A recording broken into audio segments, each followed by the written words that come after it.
Time to tear down that Enticer. Got to get it ripped apart. I'm gonna take a look at everything, do a little bit of brainstorming, see what we're gonna do with it. Oh my God.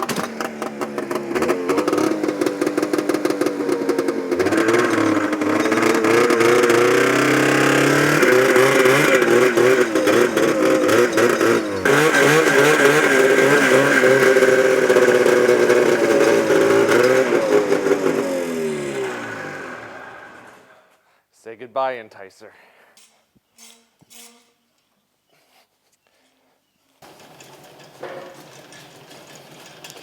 Poor old girl. You found a good home. Yes, you did. Okay, here we go. I always like looking in old sleds to see what we can find.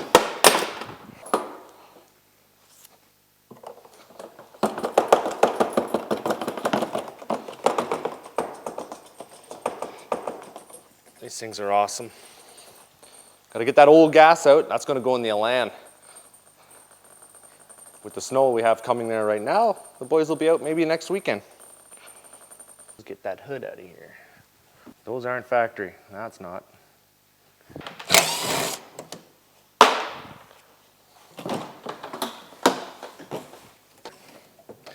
think we're going to make a carbon fiber hood.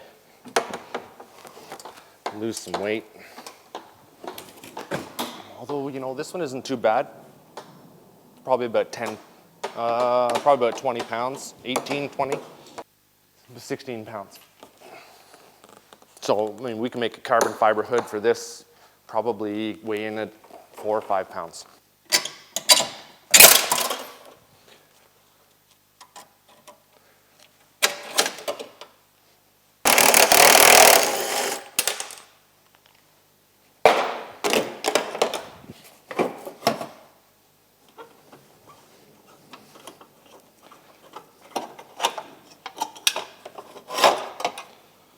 A bit too much playing that belt. That's probably why that old Elan was kicking its butt, you know, at the start anyway. This thing wasn't engaging until about halfway.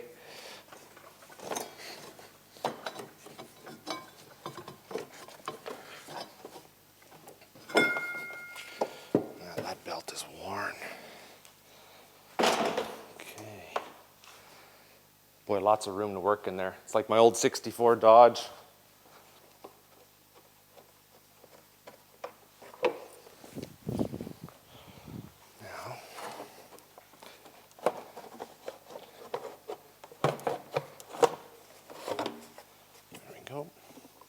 Anybody who's ever owned one of these Enticers knows how good they are. They are a great sled at the time. Not much suspension. They pounded your butt pretty hard. But a lot of fun, man. And they just kept going and going and going. This is your choke plunger right here. 9 times out of 10 when you're having an issue with your old Enticer, it's that little plunger in here. There's a little rubber seal. It gets kind of soft or hard. It actually gets a little hard and then it starts to break down. Then all of a sudden, you're just flooding it out all the time. We just cleaned this carb yesterday. It's good to go. You know what? I'm going to leave that in there. I'm just going to pull out the CDI.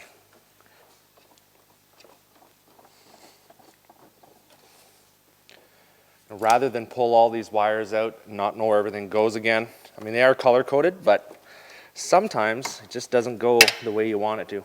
I'm going to leave all that connected.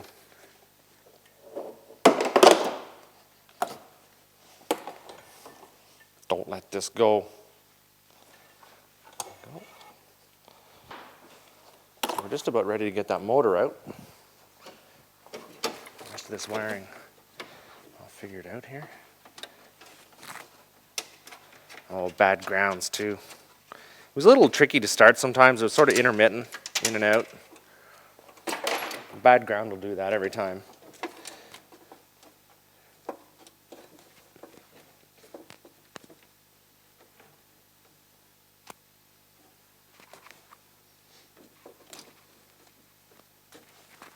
we go. So that motor is pretty much ready to come out.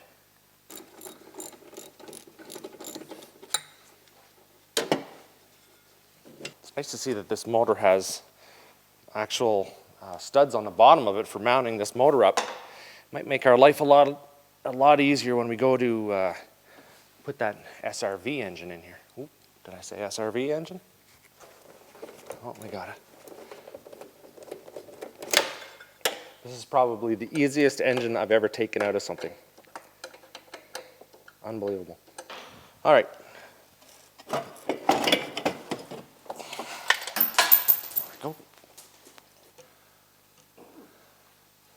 What did I say? 74 pounds. That motor's 74 pounds. Okay. Carbon fiber cylinders. I wonder if we can make those hockey stick. Eh? You do what you gotta do. Okay, so yeah, drop that suspension. What do you think that suspension weighs? Look at it. I'm thinking that suspension will come in at 75 pounds. Now I don't know if this is factory, but it looks, it doesn't look like it, but you never know with the kits they make up. That's how that happens. There's one there.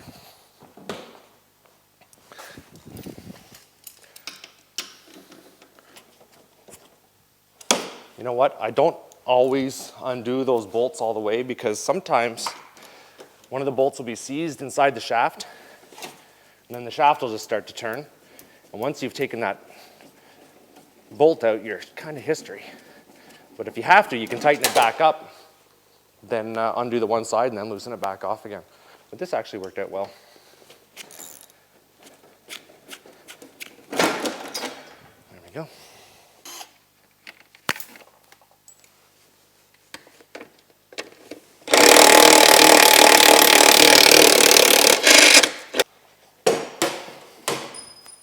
Just a wire, here we go.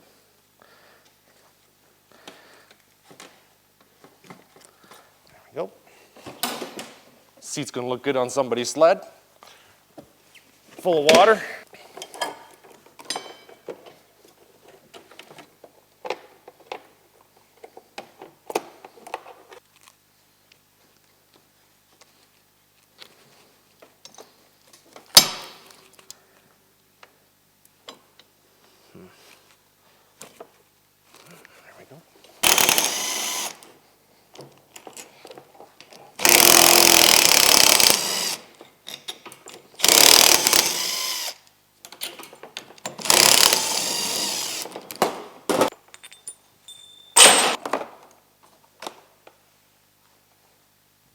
Perfect size tank for what we're doing. How great is that? Right on.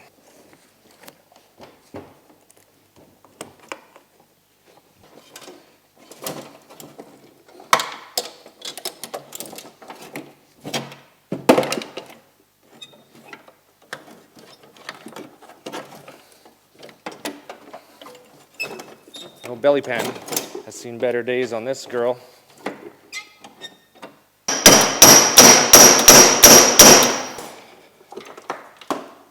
Wiring harness. Get rid of this bracket here that holds the fuel pump. That's a lot of hardware just to hold a fuel pump and part of the airbox. Get rid of that.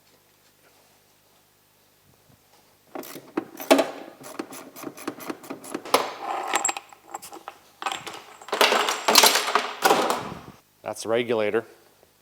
Now if you're ever blowing headlights, they keep changing the bulbs and they keep blowing, 9 times out of 10 it's that regulator. So you're going to have to attend to that. If your grip warmers start to melt on you, that's probably blown and there's just too much current rolling through there. I'm going to drop the skis and the steering rod.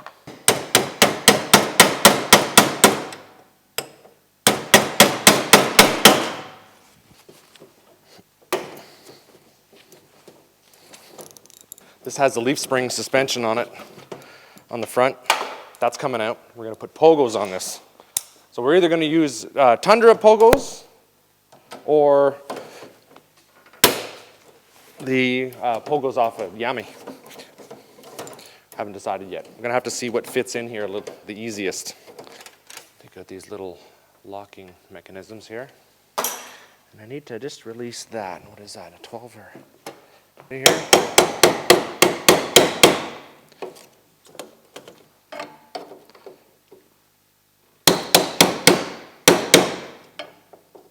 I don't know how this is going to work, but I'm going to try to make it more rider forward.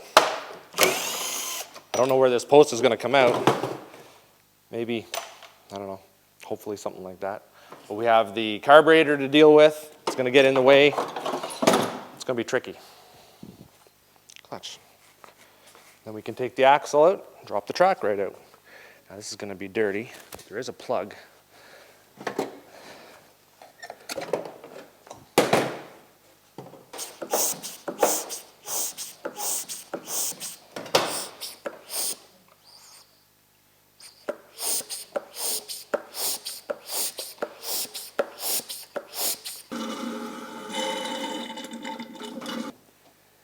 Let's see how this looks. Ooh, a little rusty. A little rusty in there. It's a big double roller in there. That's good.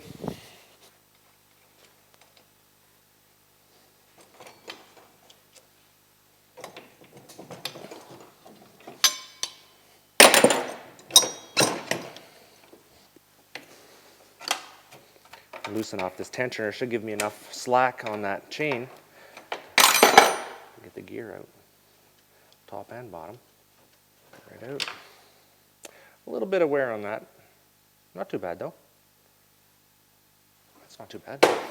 You know what I would like to do is I'll put together a separate little bag or box to keep these clutch parts in and the chain case parts, because you don't want this stuff getting dirty, and you also want to know where it goes back together, or how it goes back together.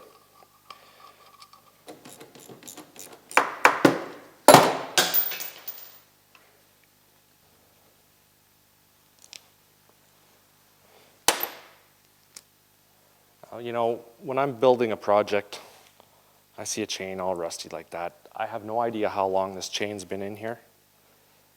I just change it. You know, there's been a lot of shock loads on that chain over its life. It's been stretched out. It's just a good thing to change it all up. That way you're not going to run into issues on the trail when chains start snapping on you and then they bust out the gears and break out your case. It's not a good time. I'm gonna take the chain case off, loosen it right up, and then I'll pop this retainer on the other side as well. I can't remember how this is held on. Oh, it looks like there's a big nut on it. So you can see that. Forget how this works. I think it's a big nut and then a bearing retainer. So anyway, I'll get into that. I had to do this with a 250 Enticer. The bearing seized right up and then it just started to carve out the whole side of the tunnel.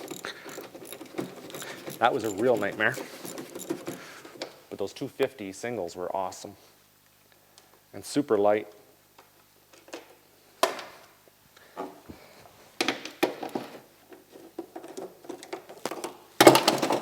Ah, yeah. Oh, well.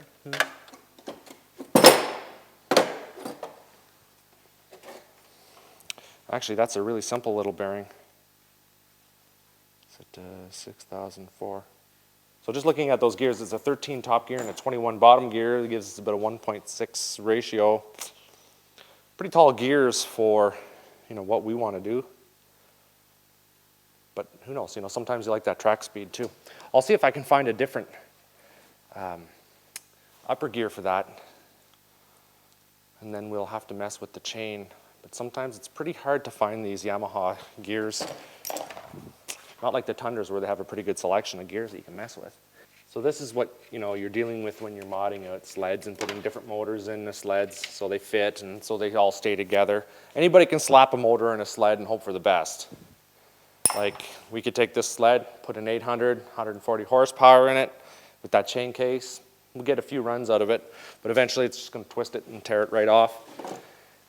Generally speaking, with a fanner, 50, 60 horsepower, you can still get away with just using a chain case and not having to use a jack shaft. So we get to save the light weight by using this and not having to strap all kinds of extra gear on here.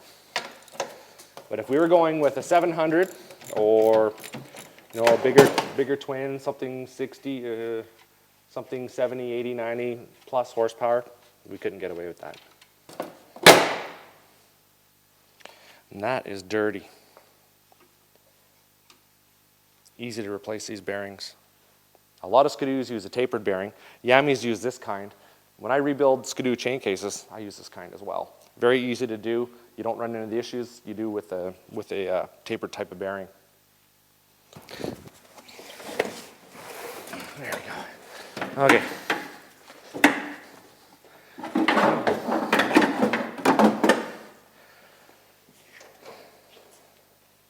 Simple little drivers. That's good. Thanks, Robbie. Using my oil eater here. Stuff works great. You can order it online. Oil eater, orange cleaner, degreaser.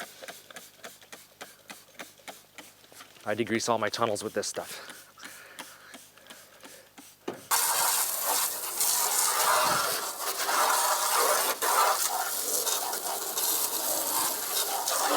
There we go. That's cleaning up nice.